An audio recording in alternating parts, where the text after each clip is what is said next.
Hello guys, good morning. আজি 70টা veg থালি order আছে। ৰাতিপুৱাতে আহি মাৰি আছো আৰু পনীৰ হৈ গেল। বাদাম ফ্ৰাই কৰিছো বাদাম। এইয়া বাদাম ফ্ৰাই হৈ আছে বৰ্তমান। আলু ভাজিৰ লগত বাদাম।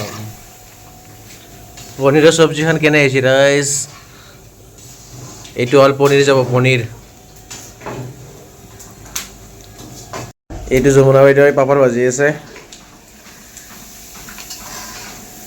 চবে কামে কামে ব্যস্ত, মই ভিডিঅ' বনাই আছো আৰু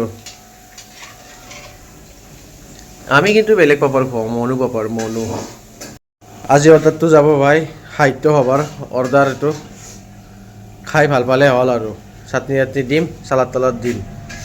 বঢ়িয়া, সাহিত্য সভা চাব আহিব।